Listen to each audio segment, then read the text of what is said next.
آج میں آپ کو بتاتا ہوں، آپ یہ ذرا سوچیں کہ نبی کریم صلی اللہ علیہ وآلہ وسلم جب کسی کو مسلمان کرتے تھے تو آپ علیہ الصلوۃ والسلام پورے قرآن کی جو اتنی آیات ہیں اس سب کو چھوڑ چھاڑ کر کے کلمہ شہادت کیوں پڑھاتے تھے؟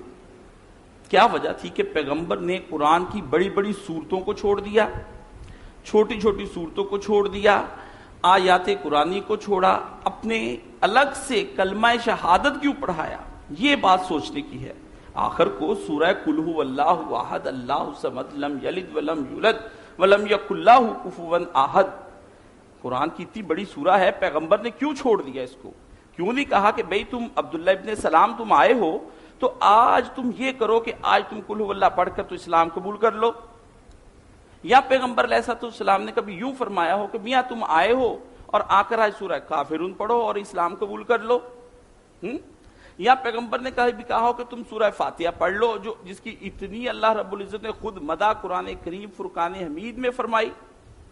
کیا ایسی وجہ تھی جو پیغمبر علیہ الصلوۃ والسلام نے اس کلمے کو لوگوں کے سامنے دہرایا اور اپنی قرآن کی صورتوں کو چھوڑ کر الگ سے صرف کلمہ شہادت پیغمبر نے لوگوں کو پڑھایا؟ یہ مقام سوچنے کا ہے جو ہم نے سوچا نہیں کبھی بھی۔ بات اس وجہ سے کہ ہم اس طرف توجہ ہی نہیں کرتے، ہمارے پاس اور اتنے موضوعات ہوتے ہیں کہ ہم ساری زندگی اس میں لگا دیتے ہیں، ان پر نہیں سوچتے کہ یہ پیغمبر نے کیوں نہیں کیا۔ تو آج کی جو باتیں میں آپ کے سامنے بتاؤں گا یہ بھی انہوں نے ہمیں بتائی تھی۔ ہمارے سوال ہوتے تھے، ان کے جواب، آپ کے سوال کچھ اور نوعیت کے ہوتے تھے، میرے سوال اور دو ایک ساتھیوں کے سوال کچھ اور نوعیت کے ہوتے تھے۔ کہا مولانا یہ تو فرمائیے، بس پھر جو انہوں نے فرمایا اس میں سے ایک قطرہ آپ کی نظر بھی کروں گا۔ شاید خطبہ کا جو دورانیہ ہے وہ 12 سے 15 تک چلا جائے، ایسی چیزیں آپ کے سامنے رکھ دوں گا کہ آپ یاد کریں گے، کتابوں میں نہیں ملیں گی، وہ آپ کے سامنے رکھوں گا، اور ہر چیز آپ کے عقیدے کو درست کرنے کے لیے ہوگی۔ آپ کو پتہ چلے گا کہ میں اپنی زندگی میں کس مقام پر اور کس جگہ پر جا کر غلط رہا ہوں۔ یہ مسلمانوں کے اندر جو اتنا فساد پھیلا ہوا ہے، یہ کیا وجہ ہے کہ مسلمان جو ہیں وہ ایک دوسرے سے نفرتیں بھی کر رہے ہیں، عقائد کے معاملے میں باتیں بھی کر رہے ہیں، کہاں پر جا کر خرابی پیدا ہو گئی ہے؟ یہ بات میں آپ کو سمجھاؤں۔ یاد رکھیے مولانا مودودی رحمۃ اللہ علیہ نے ایک بڑی پیاری کتاب لکھی تھی، قرآن کی 4 بنیادی اصطلاحیں، جس میں انہوں نے دین، رب، الہ، اس کے تصور کو، رسول کو، اس کے بارے میں بتایا۔ اسی طرح اس کلمہ شریف کے اندر بھی 4 بنیادی اصطلاحیں ہیں۔ سب سے پہلی اصطلاح اس میں اشہد لکھا ہے۔ چلیے پہلے اس سے پہلے کہ میں آپ کو یہ بتاؤں، حدیث کا ریفرنس دیتا ہوں، یہ میرے پاس مسلم شریف ہے، نبی کریم صلی اللہ علیہ وسلم کی کتاب الایمان ہے اور صفحہ اس کا 129 ہے۔ حضرت عمر فاروق رضی اللہ تعالیٰ عنہ فرماتے ہیں، ابی عمر بن الخطاب قال بینما نحن عند رسول اللہ صلی اللہ علیہ وآلہ وسلم ذات یوم، ایک دن ہم نبی کریم صلی اللہ علیہ وسلم کے درمیان بیٹھے ہوئے تھے اور آپ علیہ الصلوۃ والسلام جلوہ فروز تھے، ہم دائیں بائیں ایک گھیرا کر کے بیٹھے ہوئے تھے۔ اذ طلع علینا رجل شدید بیاض الثیاب شدید السواد الشعر لا یرى علیہ صفر ولا یعرف منا احد حتى جلس الى نبی صلی اللہ علیہ وآلہ وسلم۔ اتنے میں ایک شخص چلا آیا اور نبی کریم صلی اللہ علیہ وسلم نے، ہم نے اس کی حالت یوں پائی کہ سفید رنگ کے کپڑے پہنے ہوئے ہیں، سیاہ رنگ کے اس کے بال ہیں، لیکن معلوم نہیں پڑتا ہے کہ یہ بہت دور سے آیا ہو۔ اور مزے کی بات یہ ہے کہ ولا یعرف منا احد، ہم میں سے کوئی بھی اس کو نہیں پہچانتا، یعنی وہ مدینے کا نہیں تھا، مدینے کا رہائشی نہیں تھا، لیکن ہم نے محسوس کیا کہ آدمی تو آیا ہے، حسین بھی ہے، جمیل بھی ہے، خوبصورت بھی ہے، سفید رنگ کے کپڑے پہن رکھے ہیں، سیاہ رنگ کے بال ہیں، یہ جوان لگ رہا ہے۔ ولا یعرف منا احد، ہم میں سے کوئی اس میں سے نہیں جانتا کہ یہ شخص کون ہے، اجنبیت محسوس کی۔ اب وہ کیا ہوا؟ حتی جلس الی نبی صلی اللہ علیہ وآلہ وسلم، وہ آئے اور نبی کریم صلی اللہ علیہ وسلم کے پاس آ کر بیٹھ گئے۔ اب بیٹھنے کا انداز دیکھیے، اس میں بھی آپ اور میرے لیے سبق ہے۔ ہم جب علماء کے پاس جاتے ہیں تو ہمارا بیٹھنے کا انداز کیا ہوتا ہے؟ اب یہ دیکھیے وہ کیسے بیٹھتے ہیں۔ فَأَسْنَدَ رُكْبَتَيْهِ إِلَى رُكْبَتَيْهِ وَوَضَعَ كَفَّيْهِ عَلَى فَخِذَيْهِ، 2 زانو ہو گئے جیسے ہم اتحیات میں بیٹھتے ہیں، اور اپنے ہاتھ جیسے ہم اتحیات میں سیدھے رکھ لیتے ہیں ایسے اس نے ہاتھ رکھ لیے. حیرت ہوئی کہ یہ کون ہے. وقال یا محمد صلی اللہ علیہ وآلہ وسلم, کہنے لگا اے محمد صلی اللہ علیہ وآلہ وسلم, اخبرنی عن الاسلام, مجھے اسلام کے بارے میں کچھ فرمائیے, اس کے بارے میں کچھ معلومات فراہم کیجئے. فقال رسول اللہ صلی اللہ علیہ وسلم الاسلام ان تشہد ان لا الہ الا ہوا وان محمد رسول اللہ, کا اسلام یہ ہے کہ تو گواہی اس بات کی دے کہ اللہ رب العزت کے علاوہ کوئی حکمران نہیں, کوئی معبود نہیں, کوئی حاجت روا نہیں, کوئی مشکل کشا نہیں, کوئی اور نہیں, اور محمد صلی اللہ علیہ وآلہ وسلم اللہ کے رسول ہیں. یہ تو حدیث کا ٹکڑا ہے جو میرا موضوع ہوگا. حدیث بڑی لمبی ہے, میں آپ کو پھر اس کو جب اس کا اختتام ہوا زندگی میں تو انشاءاللہ وہ بھی کبھی آپ کی گوش گزار کروں گا. تو کہ اتنا بھی ہمارا چونکہ موضوع ہے. تو پیغمبر علیہ السلام نے اس کی یہ بات سنی تو اسے یہ فرمایا کہ پہلا جملہ آپ کے منہ سے کیا نکل رہا ہے؟ آپ نے یہ نہیں کہا قل هو اللہ نہیں پڑھی تم نے میاں, تم نے قرآن کی سورہ بقرہ نہیں پڑھی ہے کیا؟ کچھ نہیں فرمایا. فرمایا نہیں, میں تمہیں بتاتا ہوں کہ تو شہادت اس بات کی دے, گواہی اس بات کی دے کہ اللہ واحد ہے اور اس کے سوا کوئی معبود نہیں ہے, اور میں محمد صلی اللہ علیہ وسلم اللہ کا رسول ہوں. یہ ہمارا اصل موضوع ہے. اب نبی کریم صلی اللہ علیہ وسلم نے اسے یہ فرما دیا اور آگے بات جو ہے چلتی. آپ کو پتہ, یہ اتنا بتا دوں اس حدیث کے اندر آپ کا انٹرسٹ ختم نہ ہو جائے, بلکہ آپ کے میں یہ گوش گزار کرنا چاہتا ہوں کہ وہ حضرت جبریل علیہ السلام تشریف لائے تھے نبی صلی اللہ علیہ وسلم کے پاس. اب حضور بتا رہے ہیں جبریل کو ضرورت نہیں ہے اس بات کی, لیکن ہم سب کی تعلیمات کے لیے انہوں نے ایسا سوال کیا کہ اتنی دیر سے یہ مسلمان پاس بیٹھتے ہیں, ان کو کچھ پتا ہونا چاہیے کہ بات کا آغاز کیا کرنا ہے اور ہمارے دین کی ابتدا کیا ہے. کہا شہادت دو,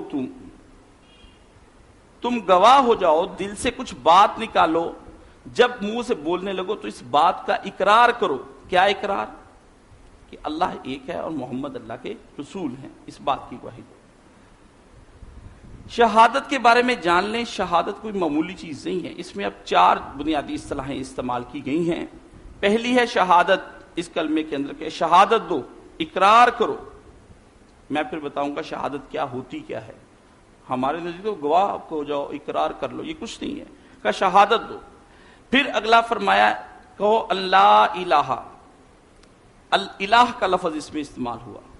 پھر واشہد ان محمد رسول اللہ, محمد کے بارے میں واشہد ان محمد عبدہ ورسولہ, نبی کریم صلی اللہ علیہ وسلم کو عبد اور پھر اس کے بعد رسول. یعنی شہادت, الہ, عبد, رسول, کلمے کی 4 بنیادی اصطلاحیں ہوں گی جو آپ کو یہاں پر بیٹھ کر سمجھنا ہوں گی, اور اس کے بعد پھر انشاءاللہ کوئی نہ کوئی خطبہ ہم شروع کریں. لیجئے شہادت ہم پڑھتے ہیں کیا ہے.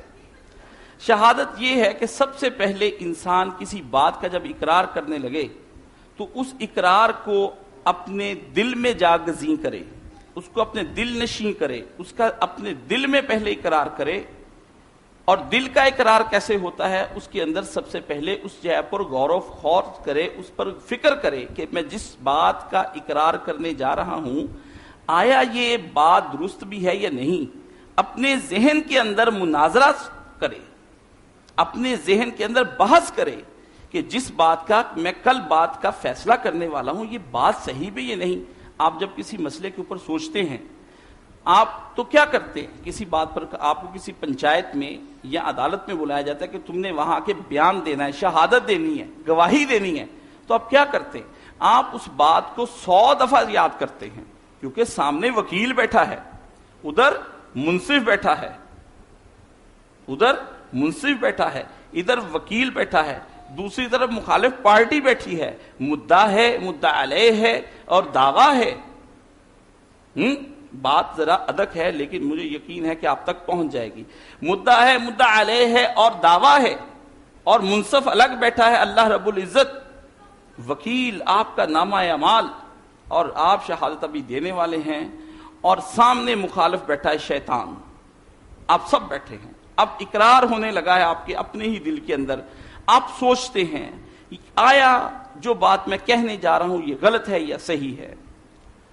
اس کو آپ قلبی طور پر اسے کہتے ہیں قلبی شہادت. یہ شہادت کی قسمیں اب بیان ہونے لگی ہیں کہ آپ اسے قلب سے سوچتے ہیں, اس بات کے بارے میں اقرار کرنے سے پہلے مناظرہ کرتے ہیں, تو اس میں دلائل چلتے ہیں, دلائل چلتے ہیں, مخالفت سے بھی دلائل آتے ہیں, نفس دلائل دینا شروع کرتا ہے اندر سے کہ نہیں غلط, اللہ ایک نہیں دو ہیں, دو نہیں تین ہیں, تین نہیں چار ہیں, چار نہیں پانچ, پانچ سے لے کر 360 اور 360 سے لے کر کروڑوں. اب دیکھیں ہندوستان میں لوگوں نے خدا بنا رکھے ہیں, دیکھیے وہ لوگ کس مصیبت میں گرفتار ہیں, اور آپ کو مسلمان خاندان کی وجہ سے صرف اتنی بڑی دولت کتنی آسانی سے مل رہی ہے, اور وہ کہاں پھنسے بیٹھے ہیں کہ وہ بتوں کی پوجا کرتے ہیں.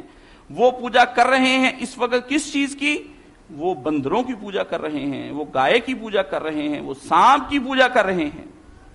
لیکن آپ کو یہ نعمت آرام سے گھر میں آپ کے مل گئی, اس لیے آپ نے کبھی غور ہی نہیں کیا ہے. اس لیے جب کافر مسلمان ہونے لگتا ہے تو وہ پہلے سٹڈی کرتا ہے, پورے دین کی سٹڈی کرتا ہے. وہ جلدی جلدی مسلمان نہیں ہو جاتا, وہ قرآن کریم کو خریدتا ہے, اس کو پڑھتا ہے, اس پہ غور و فکر کرتا ہے, اس کی کمنٹریز تفاسیر دیکھتا ہے, اس کے بعد جا کر وہ ایمان لاتا ہے. جب وہ پھر ایمان لاتا ہے تو پھر اس کا ایمان اسے ٹکنے نہیں دیتا, وہ دنیا میں کام کرنے کے لیے پھیل جاتا ہے. ڈاکٹر فلپ دیکھیں, آپ کو ٹی وی پر, آپ پیس ٹی وی دیکھتے ہیں, اس کے اوپر آپ کو انگریز ڈاکٹرز بڑے بڑے لوگ جو ہیں وہ نکل پڑتے ہیں. آپ کیوں نہیں نکلتے, آپ کیوں نہیں بدلتے, آپ اپنے کاموں کو کیوں نہیں چھوڑتے؟ کیوں؟ آپ کو تو ٹرے میں رکھ کر دین ملا ہے. آپ پیدا ہوئے کان میں اذان آ گئی, اشہدو ان لا الہ الا اللہ. اب آپ کی جانے بلا, آپ نے تو سنی ہے, اور جو سنی سنائی چیز ہوتی اس کی قدر نہیں ہوتی. کافر سنتا نہیں ہے, وہ دل سے پہلے سوچتا ہے, اس کے بارے میں غور و فکر کرتا ہے, سوچتا ہے. اس کی دن رات کروٹیں بدلتی ہیں اس بارے میں کہ یہ میں جو بات سوچنے جا رہا ہوں یہ غلط بھی ہے, یہ صحیح.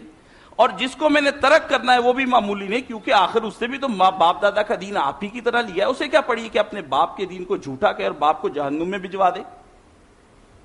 یہ بات آپ اس میں سوچ کے رہیں. یہ قلب کی بات ہوگی. قلب میں فیصلے چلتے ہیں, اور قلب کے اندر جو سب سے فیصلے چلتے ہیں اس کی راہ میں پہلی شے آتی ہے شبہات. آپ کے اندر شبہات کا ایک دریا موجزن ہو جاتا ہے. اتنے شبہات چلتے ہیں, اتنے شبہات چلتے ہیں, اتنے شبہات چلتے ہیں کہ اللہ پناہ دے, سوائے اللہ رب العزت کے کوئی آدمی اس کا کوئی مقابلہ ان شبہات کا نہیں کر سکتا, کہ سوائے اسے پناہ میں آنا پڑتا ہے اپنے رب کی. ہر لمحہ تو وہ تیار بیٹھا ہے.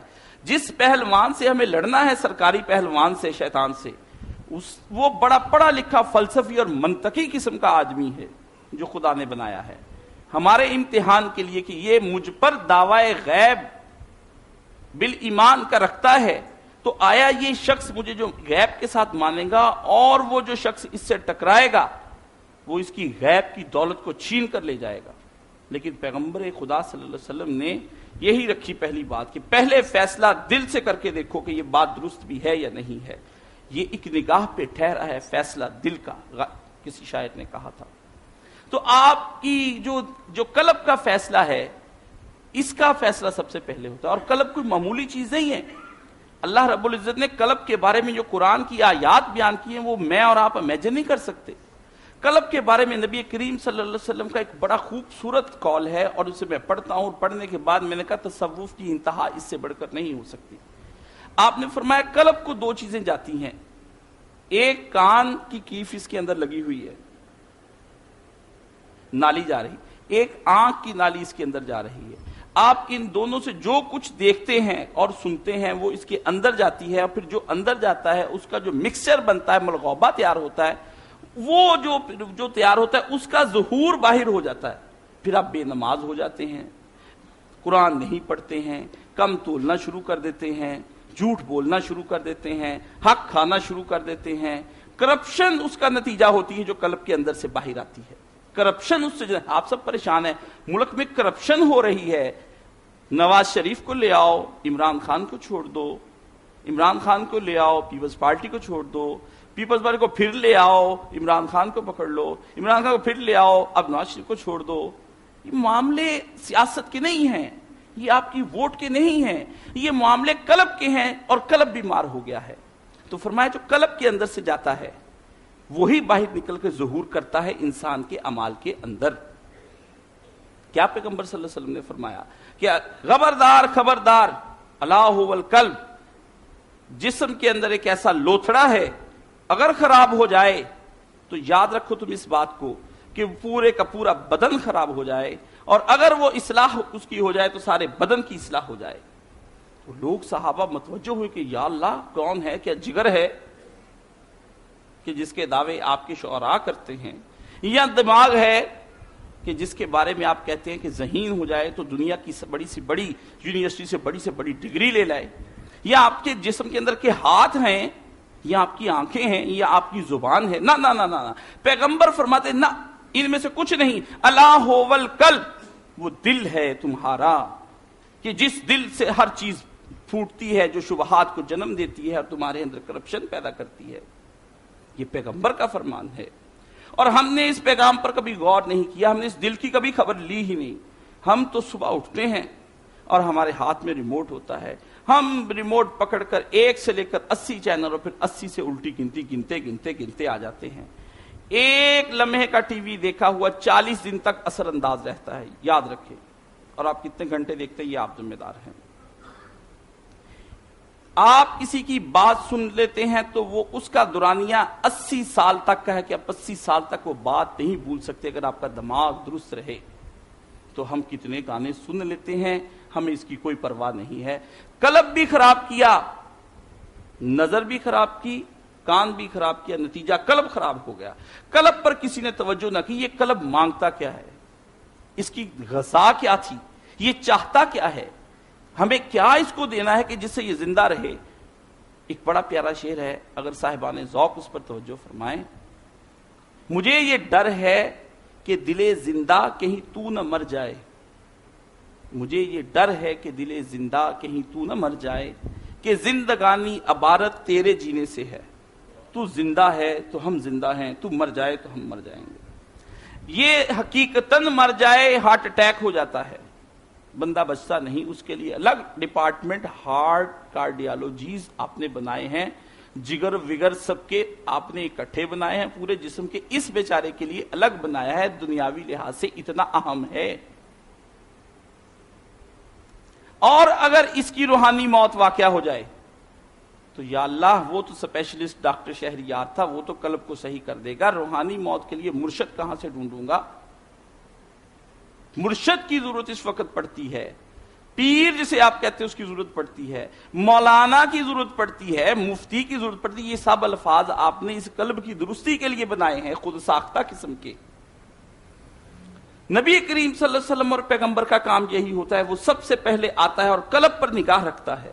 پیغمبر نے آتے یہ نہیں کہا کہ آپ آئے ہیں، تشریف لائے ہیں، نہائیے، وضو کیجئے، اور وضو کرنے کے بعد آئیے میرے ساتھ مصلی پر۔ پیغمبر نے کہا نہیں، پہلے شہادت دو کہ تم اللہ کو واحد مانتے ہو اور مجھے اب اللہ کا رسول مانتے ہو۔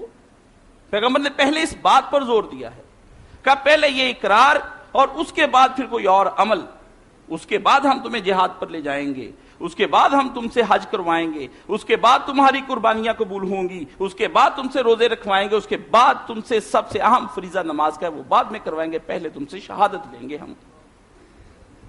آج ہماری قلبی شہادتیں کمزور ہو چکی ہیں اور اس کی وجہ سے ہمارا قلب کام کرنا روحانی طور پر بند ہو چکا ہے۔ آپ دنیا کی یونیورسٹیوں میں آپ بڑے سے بڑے اکانومسٹوں کو لے آئیں، میرا دعویٰ ہے، اور سامنے بیٹھ کر بات کروا لیں۔ آپ دنیا کے بڑے سے بڑے سائیکاٹرسٹ کو لے آئیں، میرا دعویٰ ہے اسے سامنے لے کر بٹھائیں۔ آپ دنیا کے بہترین میتھمیٹیشینز کو لے آئیں، فزیشنز کو لے آئیں، سب کو لا کر سامنے بٹھا دیں۔ جب تک کہ آپ کا قلب درست نہیں ہوگا، آپ کے معاشرے سے کرپشن نہیں جائے گی، آپ جو مرضی کر لیں۔ یہ انسان کا قلب ہے، اس کی ایک خواہش سے ایک بزرگ نے فرمایا 1000 شیطان پیدا ہوتے ہیں، اور ایک شیطان ابھی تک پوری کائنات کو ہلا کر رکھ دیا ہے، اور اس نے 1000 شیطان صرف اس کی ایک خواہش جنم دیا کرتی ہے۔ یہ آپ کے قلب کے ساتھ کھیلتا ہے دن رات، صبح شام۔ آپ کے سامنے سودا آیا، آپ نے دیکھا، آپ نے رکھا، آپ نے پرکھا، پرکھنے کے بعد دل میں خیال آیا لوٹ لو، لوٹ لیا آپ نے سوچا ہی نہیں کہ میں نے اس کے ساتھ، یہ قلب کا فیصلہ تھا جو میں اس کے اوپر کر رہا ہوں، اور بعد میں اس کی کیا نشانی میرے اندر سے آئی۔ آپ کا قلب، آپ بیٹھے آپ نے کہا اس کا حق مار کے کھا جانا ہے، پہلے آپ کے قلب نے فیصلہ کیا کہ پہلے اس کا حق مارو، پھر اس کے بعد کچھ اور کرنا. یہ سب قلب کے فیصلے ہیں. تو آپ کے قلب کی اتنی حفاظت کی ضرورت ہے کہ اللہ نے اس کے اوپر پسلیاں لگا دی ہیں کہ اس تک کوئی چوٹ نہ پہنچے جسمانی طور پر. تو پھر روحانی طور پر جو چوٹ پہنچتی ہے، پھر وہ بھائی اس چوٹ کا کوئی اندازہ نہیں ہے، وہ اس کا آخر جہنم ہوتا ہے. اس لیے سب سے پہلے قلب کی حفاظت کیجیے. بلا وجہ کی کتابیں، بلا وجہ کا سینما، بلا وجہ کے ٹی وی، بلا وجہ کے مناظر، فحش ہوں یا اچھے یا برے، ایسے ہی خام خواہ نہ رکھیں. اس لیے اللہ کے رسول نے کہا کہ مرد کو اپنی نگاہ جو ہے جھکا کر چلنی چاہیے. خامخواہ سامنے کچھ ایسا ہو گیا، دل میں جا گزین ہو گیا اور بیٹھ گیا تو نکالنا مشکل ہو جائے گا، مشکل ہو گیا تو شیطان سے لڑنا مشکل ہو جائے گا، اور اس سے مشکل ہو گیا تو جہنم کا ایندھن بننا پڑ جائے گا. اس لیے مت آپ یہ جانیں کہ یہ قلب معمولی سی شے ہے. یہ میں آپ کو بتا دوں، آپ اس قلب کی حفاظت کے لیے سب سے پہلے ایک کوئی دائرہ کھینچیے اپنے دائیں بائیں کہ جس سے شبہات اندر داخل نہ ہو سکے اور باہر کے اندر کی چیز جو ہے وہ باہر بڑی آسانی سے آ جائے. اگر آپ نے اس کے قلب کے گرد کوئی حصار نہ باندھا تو اس کا لازمی نتیجہ یہ ہو جائے گا کہ جو چاہے گا اس کے اندر سے نقب لگائے گا اور اندر داخل ہوتا چلا جائے گا، اور جب نقب لگ جایا کرتی ہے چاہے مال کتنا ہی قیمتی کیوں نہ ہو وہ لٹ جایا کرتا ہے. اس قلب کے اندر ایمان کی دولت ہے جو لٹ جاتی ہے، اور ایمان معمولی چیز نہیں ہے جو ہر ایک کو نصیب ہو جائے. ایمان والوں کی تعریفیں جو قرآن میں کی ہیں ہم تو اس کے درجے پر ہی نہیں اترتے ہیں. اس لیے عزیزم میری یہ آپ سے گزارش ہے کہ یہ شہادت کا جو پہلا قدم آپ اٹھانے کے لیے جا رہے ہیں یہ آپ کا قلب ہے. آپ اس قلب کی طرف متوجہ ہو جائیے کہ میں کیا کرنے جا رہا ہوں. یہ تو ہم نے سر کیا پہلا مرحلہ، دلائل اس کے اور بھی بہت تھے، لیکن مختصراً بیان کرنا اس لیے ضروری ہو جاتا ہے کہ سامعین پر گرانہ گزرے. اگلا مرحلہ کیا آتا ہے؟ اگلا مرحلہ آتا ہے زبان سے اقرار. بعض اوقات انسان بات کو تو مانتا ہے لیکن زبان سے ادا نہیں کرتا. اسے کہتے ہیں قولی شہادت. پہلی شہادت قلبی تھی، اب دوسری شہادت قولی شروع ہوئی کہ بات تو مانتا ہے لیکن زبان سے اقرار نہیں کرتا ہے. نکاح کے لیے آ تو گیا ہے بارات لے کر، لیکن مولوی صاحب کہتے ہیں آیا قبول ہے؟ تو اگر چپ کر کے بیٹھا رہے تو مولوی صاحب سمجھتے رضامندی نہیں ہے. تو کہتے بھائی قبول کہو مجمع کے اندر، تاکہ مرد ہوتے ہوئے کل اپنی زبان کا پاس کر سکو. عورت کی ناموس کا سوال ہے کہ وہ عورت تمہارے ہاں بسے گی، کل تم اس کی ناموس، اس کی عزت، اس کی آبرو، اس کے نان، اس کے نفقہ، ہر چیز کے ذمہ دار تم ہوگے. مر جاؤ گے تو تمہارے مرنے کے بعد اسی قول کی وجہ سے اسے وراثت بھی ملے گی. وہ جہاں کہیں بھی جائے گی وہ تمہاری اہلیہ کہلوائے گی. کسی اور کے ساتھ دیکھی گئی کسی جرم میں تو سنسار بھی کر دی جائے گی. دیکھ لیں قول کیا کروا رہا ہے. تو کہا قول کے لیے اب تمہیں اقرار کرنا پڑے گا، اور اقرار سب کے سامنے کرنا پڑے گا. اس لیے جب مؤذن کہتا ہے اشہد ان لا الہ الا اللہ، تو کہا مومن کو چاہیے فوری طور پر سنتے خود بھی اقرار کرے کہ اشہد ان لا الہ الا اللہ. فوری. نماز کیا اذان ہی کافی نہ تھی؟ نہ کہا نہیں اقامت ہونے لگے پھر شہادت دو اشہد ان لا الہ الا اللہ، پھر آپ سے شہادت، پھر بھی کہا نہیں اب پھر نماز ختم کرنے کے لیے جا رہے ہو، پھر کہا تیار پڑھو اشہد ان لا الہ الا اللہ وحدہ لا شریک لہ اشہد ان محمدًا عبدہ ورسولہ، پھر درود شریف سے پہلے رکھ لیا. بار بار آپ سے یہ شہادت کیوں دلوائی جا رہی ہے؟ کبھی آپ نے اس پر غور کیا ہے؟ اگر نہیں کیا ہے تو عزیزان گرامی دوبارہ سے غور کیجئے، تب آپ کی اپنی اصلاح ہو سکے گی، ورنہ اصلاح کے لیے دنیا میں کوئی اور مقام نہیں رہ گیا ہے. اقرار کیجئے اسے زبان سے، اور با آواز بلند اقرار کیجئے. یہ نہیں کہ آپ نے نماز پڑھ لی اور اس کے بعد بلند سے لا الہ الا اللہ لا الہ الا اللہ. وہ لا الہ الا اللہ کیوں بے تاثیر ہے؟ وہ اس لیے بے تاثیر ہے کہ اس لا الہ کے پیچھے قلبی شہادت نہیں ہے، وہ صرف قولی شہادت پر بیس کر رہا ہے. اس کی بنیادیں بڑی کھوکھلی ہیں. اگر آپ اسی بلڈنگ کی ساری بنیادیں جو ہیں وہ ریت پر کھڑی کر دیں گے تو لازمی نتیجہ یہ ہوگا کہ یہ ریت کی عمارت زمین پر آ رہے گی. لازمی بات ہمیں یہ ہے کہ سب سے پہلے ہمیں یہ دیکھنا ہے کہ کیا ہم نے جو قولی شہادت دے رہے ہیں اس کی کوئی بنیاد، اس کا کوئی بیڈ تیار کیا ہے یا نہیں۔ جب تک آپ بیڈ تیار نہیں کریں گے، اللہ نے بھی یہ پاؤں ہمارے لیے بنیاد بنائے ہیں، ہم پاؤں کی بنیاد پر کھڑے ہوتے ہیں، اس لیے تو کہتے ہیں وہ پاؤں پر نہیں رہا، کیوں جملہ بولتے ہیں، اس کے پاؤں اکھڑ گئے، جملے ہیں اردو کے اندر۔ تو بھائی پاؤں دراصل بنیاد ہوا کرتے ہیں، قلبی شہادت بھی دراصل پاؤں ہے۔ اگر آپ اپنے قلب کے ساتھ یہ آپ نے فیصلہ نہ لیا تو آئندہ آپ کی قولی شہادت غیر معتبر ہو جائے گی۔ اب اگلا مرحلہ آ گیا، آج صرف شہادت پر بیان ہوگا، آگے توحید پر کروں گا، اور توحید کی کم از کم لوگ تو 3 قسمیں بیان کرتے ہیں، میں آپ کو 11 قسمیں بیان کروں گا انشاءاللہ العزیز، اور اس پہ ہم اپنا اور آپ کو دونوں کو آئینہ دکھاؤں گا کہ کیا میں اور آپ اس توحید کو صحیح اقرار کے ساتھ مانتے ہیں یا نہ۔ اگلی آ گئی عملی شہادت، قلب نے بھی اقرار کیا، زبان سے قول بھی آپ نے کر دیا، تو اب آپ کیا کرنے لگے ہیں، اب آپ عملی طور پر میدان میں آنے لگے ہیں۔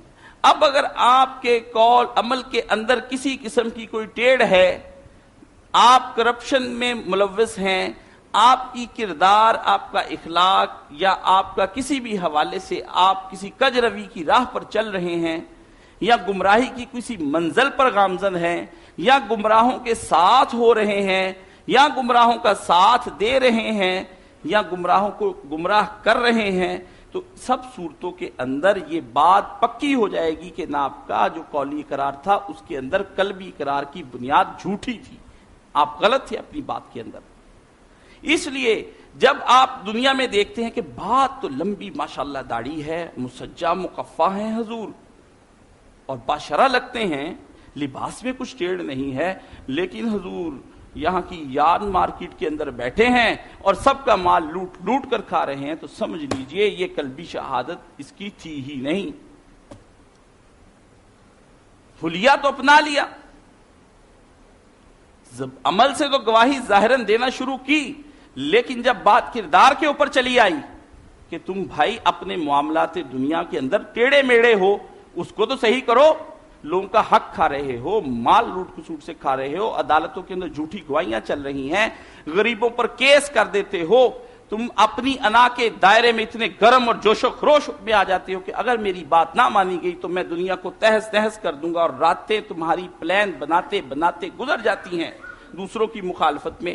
وہ رات کبھی جو رات اس طرح کے کام کرتے گزرتی ہے وہ شب ناقدر ہوتی ہے، اس کی قدر نہیں انسان کرتا، اسے پتہ نہیں کہ یہ شب قدر تھی، میں نے اس کو ناقدر بنا لیا اپنی بے قدری کی وجہ سے۔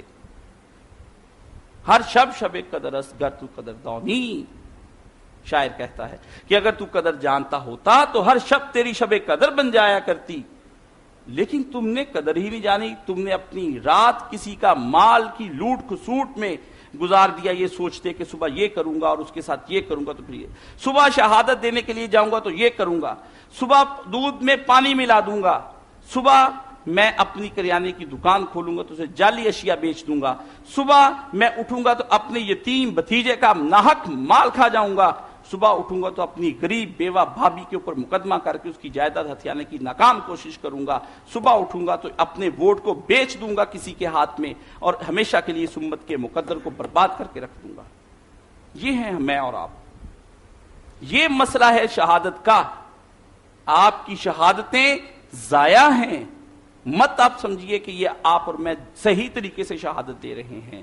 شہادت کے جب تک قلبی، قولی اور عملی مراحل طے نہیں ہو جاتے، اپنی زبان سے اب لا کا لفظ مت نکالیو، لا کا لفظ مت نکالیو، اللہ کہتا ہے جب تک ان مراحل کو طے نہ کر لو۔ یہ عشق نہیں آسان، بس اتنا سمجھ لیجئے، ایک آگ کا ہے دریا اور ڈوب کے جانا ہے۔ مت سمجھنا کہ تم جو اگلے لا الہ کے مراحل طے کرنے کے لیے جا رہے ہو یہ ایک آگ کا دریا ہے اور اس میں ڈوب کے تمہیں اس میں سے گزرنا ہے۔ یہ تمہارے ذہن کی بھول ہوگی کہ تم خدا کو کسی طریقے سے چکر دے جاؤ گے، یا تم یہ سمجھو گے کہ میں کسی دن خدا کے سامنے کسی ایسے آدمی کو لا کھڑا کر دوں گا جو میری سفارش کر کے وہاں سے بچا لے گا۔ نہ نہ نہ، مت کیا مالک یوم دین، کسی اور کو ساتھ نہیں ملایا، کہا میں اکیلا مالک ہوں گا اس دن، میں فیصلہ کروں گا، آئی ایم اتھارٹی، مجھے پتا ہے ہاؤ ٹو ڈیل یو، میں سمجھتا ہوں کیسے تمہیں چلانا ہے۔ مت اپنے ذہن میں یہ خیال لائیو۔ اللہ فرماتے ہیں اس لیے آپ اور میں آج کی رات یہ مراقبہ کریں گے سونے سے پہلے 20 منٹ آدھے گھنٹے کا کہ آیا میں ان 3 شہادتوں کے اوپر پورا اتر رہا ہوں یا نہیں. اگر آپ نہیں اتر رہے ہیں تو ایمان کی خیر منائیے, خواہ مخواہ کے تکیے نہ کیجئے کہ گناہ گارو نہ گھبراؤ, شفاعت اتنے ہی کر کی ہے. مت سوچئے کہ پیغمبر خدا آپ کی شفاعت کے لیے کھڑے ہو جائیں گے. پیغمبر نے تو اپنی زندگی میں فرما دیا, بخاری شریف کی حدیث ہے کہ مت میرے پاس یوں اس حالت میں آئی ہو کہ کسی کے کاندھے کے اوپر ایک بیل لدا ہوا ہو, ناحق کھایا ہوا اتنا بوجھ, اور آ کر کہے اغثنی یا رسول اللہ, اے اللہ کے رسول میری مدد فرمائیے. کسی نے اونٹ جتنا حرام کا مال کھایا ہو اتنا بڑا کہ اغثنی یا رسول اللہ. کسی نے اس طریقے سے مال کھایا ہو کہ بکری جتنا, وہ کہے اغثنی یا رسول اللہ. کسی نے انڈے کے مقدار برابر کسی کا کہا اغثنی یا رسول اللہ. اور کسی نے اس طرح سے مال کھایا ہو کہ لوگوں کی مربوں کی مربع زمین کھا گیا اور وہ اس نے ٹکار نہ لی, وہ کہے اغثنی یا رسول اللہ, میں کسی کی مدد نہیں کروں گا. صفیہ تم بھی خبردار میری پھپھی ہوتے رہنا, فاطمہ تم بھی میری بیٹی ہوتے ہوئے رہنا, عباس تم میرے چچا ہو, تم بھی اسی طرح سے خبردار ہو کے آنا. وہاں رشتہ داریاں کام نہیں آئیں گی. جب رشتہ داری کام نہیں کی تو میں اور آپ جو صدیوں کا فاصلہ طے کر کے یہاں بیٹھے ہوئے ہیں ہمارے ساتھ کیسے کام آ جائیں گے. اس لیے میرے عزیزم باتیں گراں ہیں, آپ کو تلخ محسوس ہوتی ہوں گی کہ یہ کیا ہوا کہ آج ہمارے ایمان کی جانکنی کا یہ عالم ہے کہ کاش سب ممبر پر بیٹھے ہمیں ایمان کے بارے میں بتا رہے ہیں کہ یہ ایمان کہاں پر چلا آیا ہے. یہ وہ بوجھ ہیں, جب تک ان بوجھوں سے آپ ہلکے نہیں ہو جاتے آپ لا کی طرف مت بڑھیے. لا کا تقاضا خود جو اگلا جمعہ اگر مجھے میسر آیا, تقریر مجھے یہاں پر لے آئی اور میرے ذمہ داری اگر بڑھی تو لا پر بھی بیان کروں گا, پھر الہ پر کروں گا, پھر اللہ پر کروں گا, پھر محمد, پھر آپ, پھر رسول, سب پر بیان کروں گا. ہر چیز اپنا تقاضا کرتی ہے. آپ نے بہت کچھ سنا مولانا رحمۃ اللہ علیہ سے, لیکن اب باری جو ہمارے ذمہ وہ لگا گئے تھے, آپ کو اور مجھے اپنی پہلے اصلاح کرنی ہے. اگر یہ اصلاح نہ ہوئی مت سمجھیے کہ ہم 4 5 10 لوگ 20 50 کیا کر لیں گے. صرف 7 آدمی مسلمان ہوئے ہیں حضرت نوح علیہ السلام کی 950 سالہ زندگی میں جو صرف تبلیغ کی راہ میں گزری ہے. مت سمجھیے اس بات کو, ورنہ ہمارے ایمان کی خیر نہیں ہے. ہمیں اپنے ایمان کو اگر بچانا ہے تو آج رات جا کر اپنے کچھ دیر کے لیے سوچنا ہے, پھر سوچنا ہے. جب یہ مسجد بنی تھی تو یہاں پر پہلا خطبہ سوچ پر ہوا تھا کہ سوچو کہ تم کس راہ پر چلنے والے ہو, کون سی راہ ہے جس کے تم راہی ہو. کیا یہ راہ جو تم نے اپنے لیے منتخب کر لی ہے یہ راہ مکے کی بجائے گنگا کو تو نہیں جا رہی ہے؟